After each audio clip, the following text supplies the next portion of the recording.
Radio சிட்டியின் பக்தி studio. இன்னைக்கு நம்ம மகாபாரதத்திலேருந்து சில விஷயங்கள் தான் பேச போகிறோம்.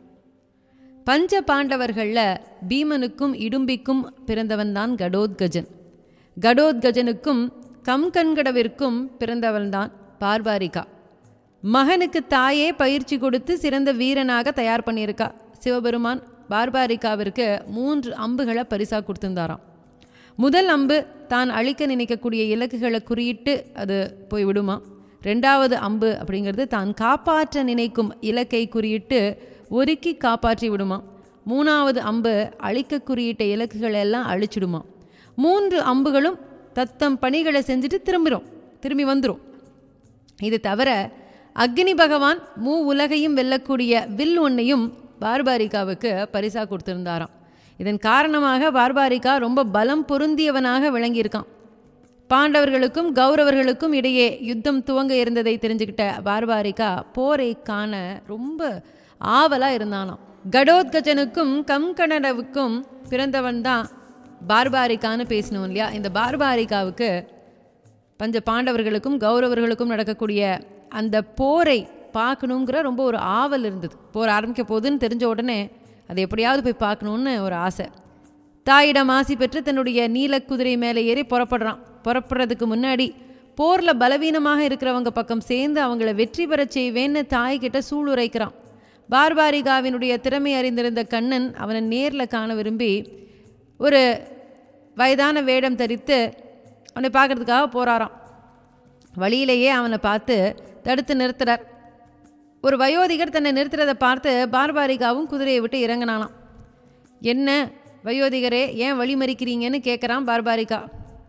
போர் உடையில் நீ வேகமாக போகிறத பார்த்தேன், ஏன் இந்த பரபரப்புன்னு தெரிஞ்சு கொள்ளக்கூடிய ஒரு ஆவல் மிகுதியில் உன்னை நிறுத்திட்டேங்கிறார். பாண்டவர்களுக்கும் கௌரவர்களுக்கும் குருக்ஷேத்திரத்தில் போர் நடக்கிறதுக்கு இல்லையா, அதில் போய் கலந்துக்கிறதுக்காக போகிறேன்னா பார்பாரிகா. யார் பக்கம் சேர்ந்து போர் பண்ண போகிறேன்னு கேட்குறார் கிருஷ்ணர். அங்கே போய் பார்ப்பேன், யார் பக்கம் பலவீனமாக இருக்கோ அவங்க பக்கம் சேர்ந்து அவங்கள ஜெயிக்க வைப்பேன் அப்படின்னு பார்பாரிகா சொன்ன உடனே, நீ அவ்வளோ பெரிய பராக்கிரமசாலியான்னு கேட்குறார் கிருஷ்ணன். நீங்கள் வேணும்னா என்னுடைய பராக்கிரமத்தை சோதிச்சு பாருங்களேன் அப்படின்னு பார்பாரிகா கேட்குறான்.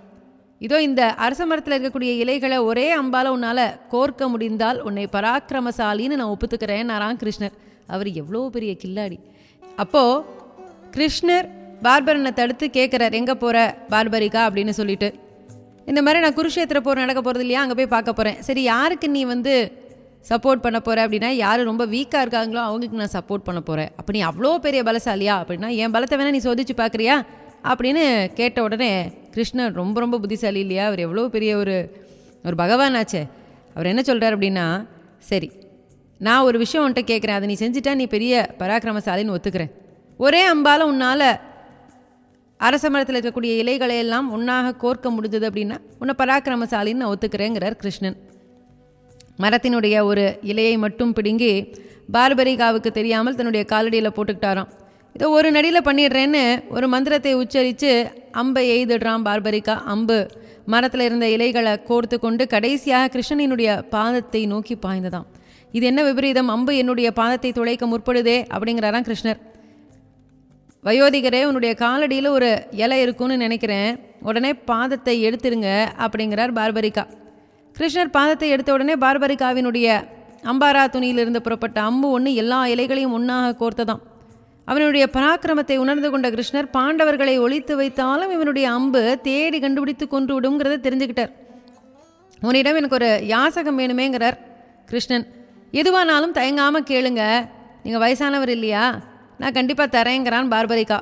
உன்னுடைய தலையை கொய்திடணும்னு நான் நினைக்கிறேங்கிறார் கிருஷ்ணர். திகச்சே போயிட்டான் இப்படி அவர் கேட்ட உடனே பார்பரிகா. உடனே அவன் கேட்குறான், நீங்கள் யார், உண்மையை சொல்லுங்கள், நீங்கள் சாதாரண வயோதிகர் கிடையாதுங்கிறான். பகவான் கிருஷ்ணர் தன்னுடைய சுய உருவத்தில் திவ்ய ஸ்வரூபனாக காட்சி கொடுக்கிறார். கேசவா, நாராயணா, மாதவா, கோவிந்தா, மதுசூதனான்னு அவருடைய பல்வேறு நாமங்களால் கிருஷ்ணரை துதிக்கிறான் பார்பரிகா. பார்பரிகா, நீ மாவீரன். உன் தாயிடம் நீ மேற்கொண்ட பிரதிஜையினுடைய விளைவுகளை நீ தெரிஞ்சுக்கல. பாண்டவர்களுக்கு 7 அக்ஷொலி படைகளும் கௌரவர்களுக்கு 11 அக்ஷொலி படைகளும் இருக்கிறத பார்த்து நீ பாண்டவர்கள் பக்கம் போய் சேர்வ. உன்னுடைய பராக்கிரமத்தால் கௌரவ படை தோற்க ஆரம்பிக்கும். அது பலவீனமானதை உணர்ந்த உடனே நீ உன்னுடைய தாய்க்கு செய்து கொடுத்த சத்தியத்தின் காரணமாக நீ கௌரவர்கள் பக்கம் போய் சேர்வ. பாண்டவர்கள் தோற்க ஆரம்பிப்பாங்க. முடிவில் நீ பாண்டவ கௌரவ சேனைகளை முற்றிலும் அழிச்சிட்டு நீ மட்டுமே மிச்சம் இருப்ப. இது தர்மத்துக்கு நல்லது கிடையாது. அதனால் நீ போரில் பங்கேற்றுக்காதங்கிறார். உன்னுடைய தாய்க்கு செய்து கொடுத்த சத்தியத்தின் காரணமாக இது சாத்தியமில்லை. அதனால் தர்மத்தின் பொருட்டு நீ உயிர் தியாகம் பண்ணிடுங்கிறார் கிருஷ்ணர். பார்பரிகாவும் சரின்னு சொல்லிடுறான். கிருஷ்ணர் சொல்கிறார், பார்பரிகா, உண்மையில் நீ ஒரு யக்ஷன். முன்னொரு சமயம் பூமியில் அதர்ம சக்திகள் மட்டுமே அட்டூழியம் நிகழ்த்தி வந்த நேரம். பிரம்மாதி தேவர்கள் எல்லாம் என்னை பணித்து தங்களை காப்பாற்ற சொல்லி கேட்டாங்க. நானும் தர்மத்தை காக்க அவதாரம் எடுக்கிறதாக சொன்னேன். அதற்கு அங்கிருந்த நீ, அதற்கு நான் தேவையில்லைன்னோ நீ ஒருத்தனே போதும்னு சொன்னேன். இதை கேட்ட பிரம்மதேவன் கோபப்பட்டு, நீ பூமியில் மகத்தான சக்திகளுடன் பிறப்பாயினும் அதர்ம சக்திகளை ஒழிக்க முற்படும் போது நீயே என்னால் கொல்லப்பட்டு முதல் பலி ஆயிடுவாயினும் உன்னை சபித்தாரு.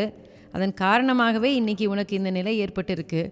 அது மட்டும் இல்லாமல் போர் துவங்கிறதுக்கு முன்னாடி ஒரு மாவீரனை களபலி கொடுக்கணும் அப்படிங்கிற ஒரு ஐதீகம் உண்டு. உன்னை மிஞ்சிய மாவீரன் இந்த தரணியில் கிடையாதுங்கிறார் கிருஷ்ணர். கிருஷ்ணரினுடைய சக்கராயுதம் பார்பரிகாவினுடைய தலையை கொய்ததான்.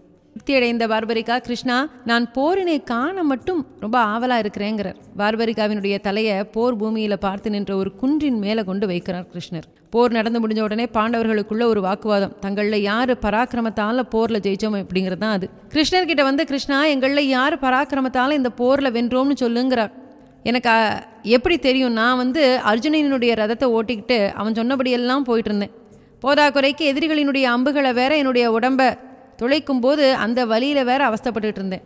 இந்த நிலைமையில் என்னால் வேறு எதையுமே பார்க்க தோணலை. என்கிட்ட கேட்டால் எப்படிங்கிறார் கிருஷ்ணர். அப்படின்னா வேறு யாரை தான் கேட்குறதுன்னு திகைக்கிறாங்க பாண்டவர்கள். ஒரு ஆள் முழு போரையும் பார்த்துட்ருக்கான், அவனை வேணும்னா கேட்கலாங்கிறாராம் கிருஷ்ணர். யாருன்னு கேட்ட பாண்டவர்களை பார்பரிகாவிடம் அழைத்து சென்றாராம் கிருஷ்ணர். என்ன பார்பரிகா, முழு போரையும் பார்த்தியா அப்படின்னு கேட்குறார் கிருஷ்ணர். பார்த்தேன் கிருஷ்ணாங்கிறான் பார்பரிகா. பாண்டவர்களுக்கு ஒரு சந்தேகம், யார் பராக்கிரமத்தால் இந்த போரில் ஜெயிச்சோம் அப்படிங்கிற சந்தேகம் இருக்குது, நீ சொல்லுன்னு கேட்குறார் கிருஷ்ணர். எனக்கு என்ன தெரியும் கிருஷ்ணா, யுத்த பூமியில் ஒவ்வொரு தலை விழும் பொழுதும் அங்கே உன்னுடைய சக்கராயுதம் தான் என்னுடைய கண்ணுக்கு தெரிஞ்சதுங்கிறார் பார்பரிகா. பாண்டவர்கள் எல்லாம் வெட்கி தலை குனிறாங்க. அதாவது எல்லாமே அவன் செயல்னு சொல்லுவாங்க இல்லையா, அதை அவங்க உணரலை அந்த நிமிஷம் வரைக்கும். எந்த நேரத்தில் யாரை எங்கே நிறுத்துவது, யாரை ஆளச் செய்வது, யாரை வீழச் செய்வது, யாருக்கு என்ன தருவது, யாரிடம் இருந்து எதை எடுப்பதுங்கிறத அவனே அறிவான்.